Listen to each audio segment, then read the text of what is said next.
السلام علیکم، welcome back to my YouTube channel. جی کیا حال چال ہیں؟ ٹھیک ٹھاک ہیں؟ خیریت سے ہیں؟ جی آج کی ویڈیو بہت ہی چھوٹی سی ہے لیکن ہے بہت فائدہ مند۔ آپ کو اچھی اچھی باتیں سننے کو ملیں گی، اچھی اچھی باتوں کی پوائنٹ آؤٹ کریں گے، نشاندہی کریں گے، جس کو آپ شاید بھول چکے ہوں تو آپ کو باتیں یاد آ جائیں گی۔ ویڈیو کو دیکھ کر شاید آپ کو اپنی کوئی اچھی باتیں یاد آ جائیں اور آپ اچھا کام شروع کر لیں اپنے والدین کے لیے، اپنے بہن بھائیوں کے لیے، اپنے بزرگوں کے لیے۔ تو ویڈیو میں ہمارا بھی فائدہ ہو جائے گا اور آپ کو بھی اچھی اچھی باتیں سننے کو مل جائیں گی۔ تو جی 100 کلومیٹر سفر کر کے اپنے گاؤں پہنچے۔ گاؤں میں رات کو 6-7 بجے پہنچے تو پھر سو گئے، تھوڑی دیر اپنے عزیزوں رشتہ داروں کے ساتھ باتیں شاتیں کی، پھر سو گئے۔ صبح اٹھے تو اپنے قبرستان گئے، اپنے والدین کی قبروں پر، اپنے عزیز رشتہ داروں کی، چچا کی، خالوں کی، سب ایک ہی قبرستان میں ہیں۔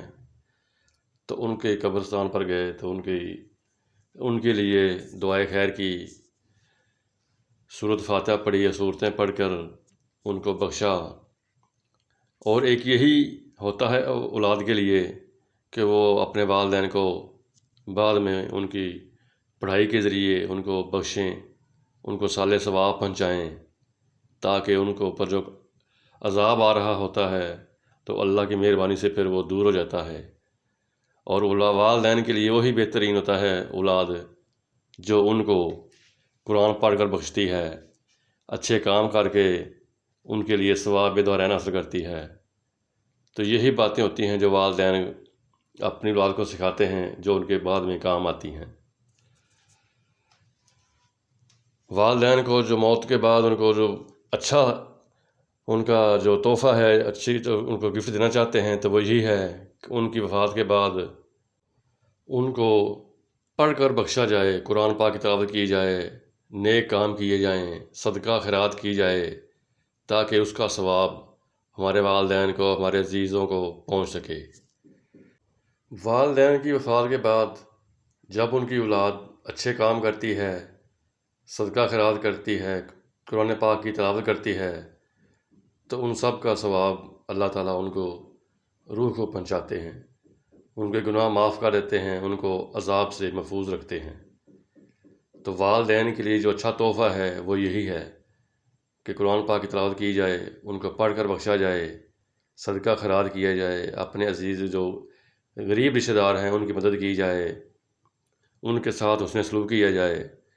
تو یہی اچھی باتیں ہوتی ہیں جو وہ والدین کو نجات کا ذریعہ بناتی ہیں۔ تو ہماری دعا ہے کہ اللہ تعالیٰ ہم سب کو ہدایت دے کہ ہم اپنے والدین کی قبروں پر جا کر تلاوت قرآن پاک کر سکیں۔ تو یہ دیکھیں، تلاوت کے بعد فارغ ہوئے، قبرستان سے فارغ ہو کر ہم واپسی جا رہے تھے تو یہ گاؤں کا موسم ہے، 7:30 کا ٹائم ہے تقریباً،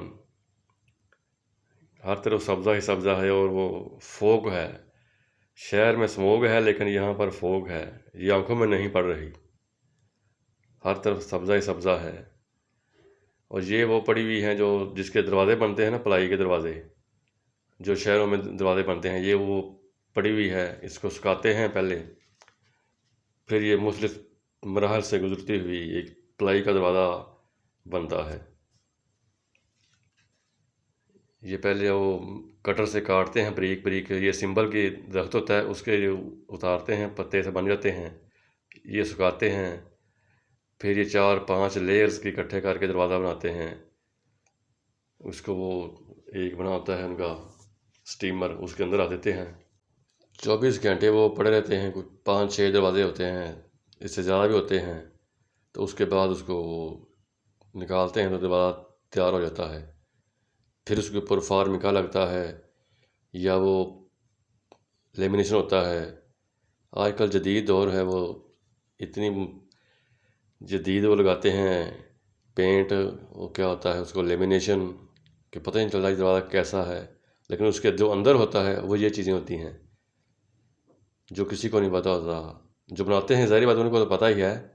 شہر کے لوگ جو چیزیں بنی بنی لیتے ہیں بڑی خوبصورت دروازے بنے ہوتے ہیں، لیکن ان کو یہ نہیں پتہ ہوتا کہ اس کے اندر انہوں نے کیا کیا ڈالا ہوتا ہے۔ کچھ لوگ تو جتنے پیسے لیتے ہیں اسی حساب سے مٹیریل بھی ڈالتے ہیں کہ بے ایمانی نہیں کرتے، لیکن کچھ ایسا کرتے ہیں کہ سارا جو یہ پلیٹیں جی بنی ہوئی ہیں یہ کچرا والے بھی ڈال دیتے ہیں، ساری کچرا بھی ڈال دیا دروازے کے اندر، تو جب وہ اسٹیمر کے اندر اسٹیم ہو جاتا ہے تو پتہ ہی نہیں چلتا، دروازہ ایسے فکس ہو جاتا ہے، تو جو پھر اوپر سے وہ لیمینیشن ہو جاتا ہے وہ مزید اچھا ہو جاتا ہے، لیکن اس کے اندر کیا ہوتا ہے یہ صرف بنانے والے جانتے ہیں یا جو دیکھنے والے ہوتے ہیں وہ جانتے ہیں، تو شہر والے بالکل بھی نہیں جانتے کہ اس دروازے کے اندر کیا ہے۔ جب وہ ٹوٹتا ہے، پانی لگ لگ کے خراب ہو جاتا ہے، تو پھر پتہ چلتا ہے کہ اس دروازے کے اندر کیا تھا، پہلے نہیں پتہ ہوتا کہ اس دروازے کے اندر کیا کیا چیزیں ڈالی ہوتی ہیں۔